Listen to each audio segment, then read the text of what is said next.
it's time for your weekly horoscope for the coming 7 days, and I just want to quickly remind you that if you ever want to get a session with me, you do need to go to my website. It's integrativemysticism.com, or you can follow the links below.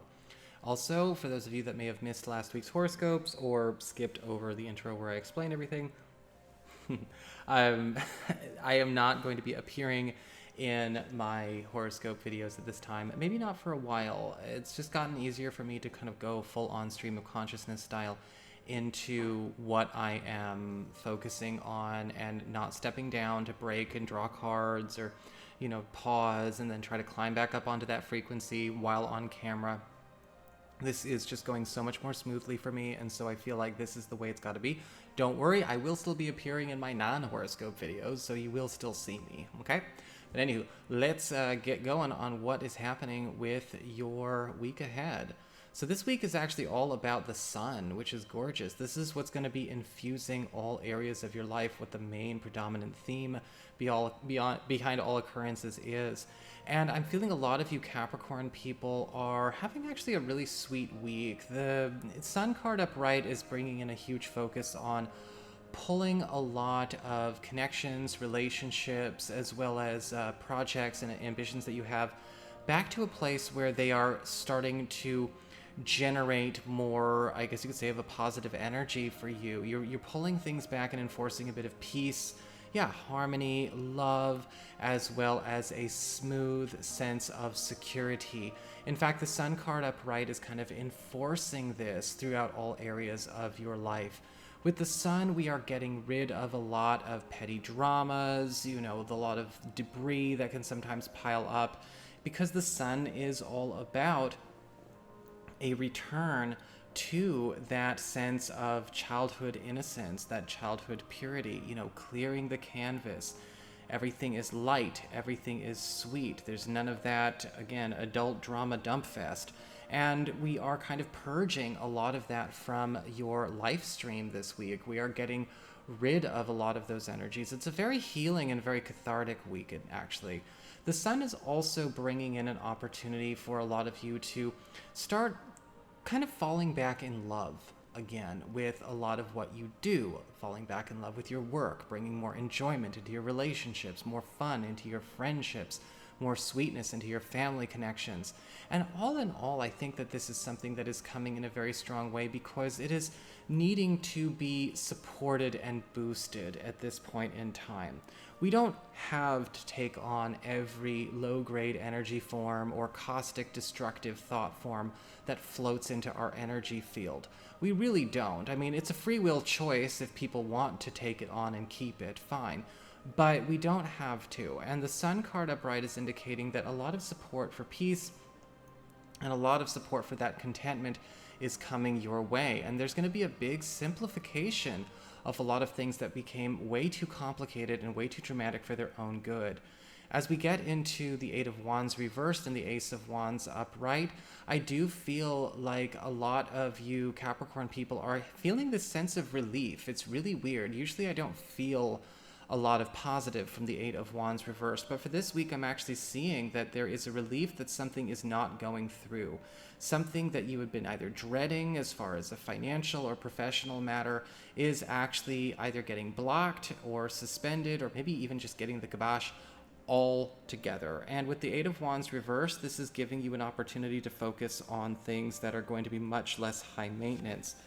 Now, the Eight of Wands reversed is going to be creating an opportunity for some of you, though, to take advantage of a relatively slow news week when it comes to your work life, the office, or anything going on at home. And if you want to fill that time with something more productive, or maybe even put yourself in a position where you are able to actually acquire more personal abundance, as well as maybe even start just working the work you'd rather do, this is the week where you get the chance to do that, because once again, the Sun is kind of knocking all of these things out of the sky. The Sun is saying, no, we're going to slow this down, right? Something's gotten out of control. Maybe this project spun out. Maybe there's some financial transactions that maybe don't need to happen, or maybe with the Eight of Wands reversed, we're getting saved from a commitment that ultimately came upon us too fast and would be too hard to wriggle out of. And altogether, for the Sun to be there and the Ace of Wands to be there, you are now getting to actually move in the direction of something that's trying to get your attention. I'm seeing somebody either passing you a torch or passing you a baton. It's almost, it's a handoff and an invitation in one breath, in one effort. This could actually be the birth of a new way for you to actually acquire more material resources for yourself, or maybe even something getting a huge boost in terms of support, whether it's material support or immaterial support.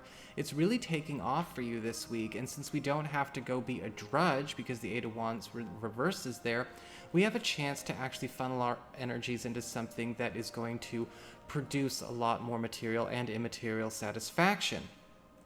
What I like about this combination, funny enough, is that if you've been feeling like you've had too much on your plate, or you feel like your job or maybe something that you've been working on with other people has gotten away from you, the Eight of Wands reversed is putting what got away on ice.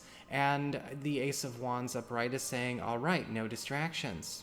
Now that all of that crap is out of the way, right? Somebody cleaned your kitchen for you. Now you get a chance to do something completely different, or now you get to do what you really want to do.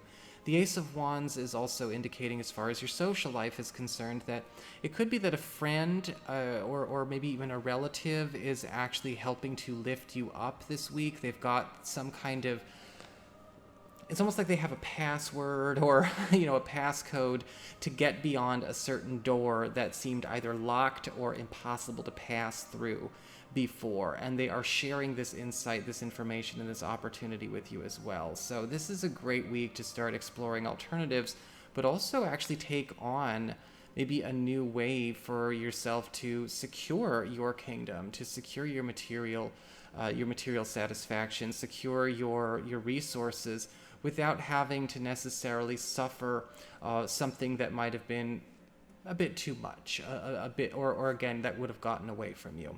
Now, while things are actually kind of sparing you and really kind of coming into a place where it's more organized and more wholesome and more simple for you, things may not be so much in the relationship department. I'm actually seeing with the Ten of Swords upright that there is something coming to a bit of an abrupt halt or even a final end as it relates to either a partner situation or maybe even just an aspect of a relationship that we are entangled in. And what's weird is I don't see you grieving this. I don't see you mourning it. I don't see you feeling like it is the worst thing in the world. But I do see this being something that a partner is deeply hurt or deeply troubled by losing. And this could sometimes show up where maybe at the end of the day, we were at a bit of a clash. We were at odds over this particular matter. Technically, this is something that you're happy to see go, and I'm really seeing this, but your partner is not. And this is a week where a lot of you Capricorn people have got to be okay with understanding that even if you can't understand why a person might be sad to lose this with the Ten of Swords, it needed to go. It's a bad end to a bad situation, right? Even if a person is sad to see that happen, and it's still in the best interest of all concerned, we have to find a way to compassionately be there and to, of course, give encouragement for moving forward, but honor the feelings of grief that are coming through. I'm not sure what is happening here, but I'm getting this very strong sense that something that was absolutely no good, but your partner or your crush or whoever ultimately was still maybe toxically attached to, couldn't stop doing, couldn't keep themselves from being re-exposed to it, is going away. And so it's a victory for you. It's a victory for your partner at the end of the day, but they might not see so in the beginning. So that is your horoscope. I hope you enjoyed it. If you did, don't forget to like, share, and subscribe because I appreciate it. And should you ever want to get a session, go on ahead to my website. It's integrativemysticism.com.